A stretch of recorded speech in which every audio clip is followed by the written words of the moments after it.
Mikaela Shiffrin is on pace to become one of the greatest skiers in history. The Snow Queen is ready to take center stage at the 2018 Winter Olympics. This summer, she rode the gondola with us to discuss motivation and mastering her craft. Today's SnowMotion Chairlift interview is with World Cup overall champion, Olympic gold medalist. She's the best female skier right now in the world, Mikaela Shiffrin. Hi. So, sometimes when a younger artist or athlete or someone has gotten so much fame and success at an early age, they're not as motivated. What keeps you so motivated? Oh, sometimes I'm not motivated. Yes, you I'll are. be honest, there are times when I'm not, but normally I just try to get into a routine. So like during the summer, if I'm working out, and that's probably when I struggle the most with motivation, is going to the gym maybe sometimes 3 times a day and doing workouts that are pretty high intensity. You know, you're sweating, you're uncomfortable, you're in pain, and that's where I struggle with the motivation. But normally I just try to find a routine. I'm like, okay, 9 o'clock, I'm going to the gym, I'm starting my workout, like no ifs, ands, or buts, and then again at 2 o'clock, and I get my lunch and my rest in between, and then it's, then all of a sudden 4 weeks goes by and I'm 5 weeks or something, and I'm, halfway through my strength block. I'm like, oh, that wasn't so bad. So that's where some of that motivation comes. It's just finding routine. But you're always training, and it seems. Yeah. And you did a lot of ski training this summer. Where did you go? Just in New Zealand. I was in New Zealand for 3 weeks, and we're going to Chile in a couple days now. So, yeah. She's working hard. All over the place. I just watched the Red Bull TV. Oh, wasn't that good? Oh. They did such a good job. Red Bull I'm so TV, excited. Google Prodigies. It's incredible. Mm-hmm. Yeah, and the one they put me with, the pianist, is amazing too. Lang I love Lang. his story. Yeah. And you guys both started at a young age. Yeah. And put in, the psychologists were saying that 1,000 hours, or 100,000, what is that? Yeah. 10,000 hours. 10,000 hours, that's what they're saying. It's the 10,000 hour rule, but it depends upon how many hours you can actually get. For a pianist, probably it's more like 20,000 hours. For a skier, you'd be lucky to get 100 hours by the time you're done ski racing. Right, Because you're going up of the lift. actually on snow, most of the time is spent waiting at the start, doing other things, going up the chairlift. Like, you only get about 7 minutes per day in gates training. But it seems like you both, the similarities were the passion for your sport or the piano. Yeah. I mean, with him, he has an incredible background story.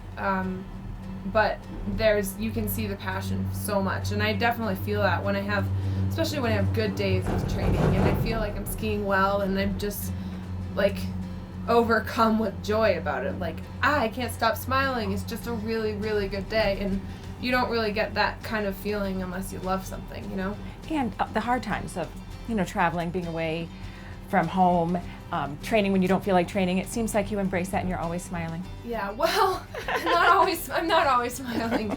Definitely smile for the cameras.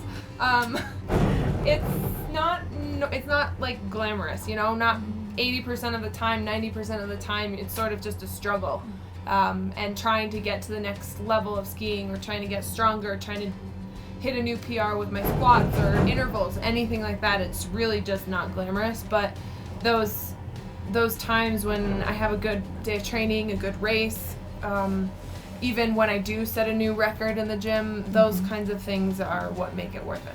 The other thing I noticed in that interview that Red Bull did was that you talked about in between your first and second run at the Olympics, and I don't know how, you are just amazing how you handle the pressure, but that one time you got shot out of the turn, and both skis were in the air, and your dad said, all the technique work that you've done at a younger age, your hands were always forward, and you driving your hands forward. He's so cute. And you kept going down the hill, and you didn't lose it. But what you also said was that when you're at your best, you're dancing or skating down the mountain through the course. And what he said was that he could feel the vibrations when he was at his best through his fingers onto the keyboard, and I thought that was neat. Yeah, it becomes almost like, there's a point when you're reliant on your sight, you're reliant on your hearing or whatever, all these different senses, and then you get to a certain point with whatever you're doing. For me, when I have a really, really good run of skiing, it's almost like I'm not even seeing the course. I'm not hearing any, it's the feeling, and it's like... On the World Cup, maybe 10 or 15 of the top girls, any one of them could win on any given day. What separates you to win the most? I think it's just consistency. It's the amount of time I've spent doing really, really solid repetition, and I have more repetition than the other girls, at least the girls my age, and I think maybe I've been a little bit more disciplined starting earlier with making sure that my body position is in a good spot. I take more runs, so I have accumulated more volume, more miles on my skis than anybody else. And that just gives you the confidence? It gives me more confidence, and then it's also things my parents drove home in me, like relying on my preparation, not relying on luck. And if I don't feel prepared for a race, I am a nervous wreck. And even if I win, I still feel like, oh my gosh, I hate that feeling. But if I'm prepared, then it's just fun. You use video as a teaching tool. How does it help you? Most people are very visual learners, and I am no exception. I'm very, very visual. And with video analysis, I'm watching my own skiing, I'm watching my competitors, other racers, even racers who might be retired now, but for instance, Marley Shield is one of my biggest idols in slalom. And I still go back and watch some of her best races because I find it inspiring to watch her skiing, and I think there are things to take away from her technique, and the only way that I can really put that into my own skiing is to see her do it, or see somebody do that. And do you do imagery? Do you do mental training? Because I feel like you have an edge. You're up there and you're able to get into the present, and like you said, get into your body, get into the hill, and you don't seem nervous, even though you are sometimes. I know. But what is it? What is it that separates you, and what do you do? There might be a component of visualization or imagery that I have.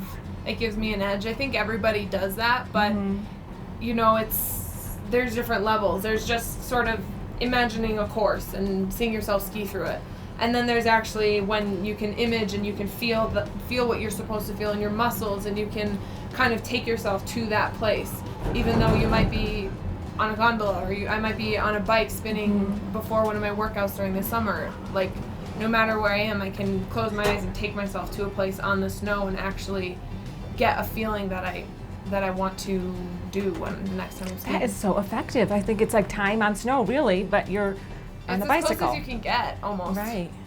Yeah. Okay, so you've had so much success, and sometimes it could be intimidating for the other girls that are coming up that are 16 that aren't in a World Cup, or 18 that haven't had your success. What would you tell them?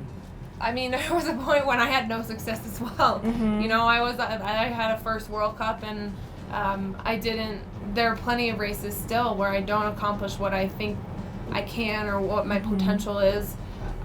So there's always going to be tough days or tough races, but you just have to sort of accept that it's going to be a battle the whole way, and you have to try to stay true to what you believe. Try not to let other people tell you what you should or shouldn't be doing. I think a lot of athletes get into sort of a rut of listening to everybody around them and saying, I'm doing what you're telling me, I'm doing exactly what I'm supposed to be doing, and they stop thinking for themselves. And I have phases like that where I rely on everybody to just tell me what I'm supposed to do. Right, but you're so inspiring to all these girls that are coming up and want to be champions like you. Oh, thanks. Her hard work is paying off as we see her standing on the podium race after race.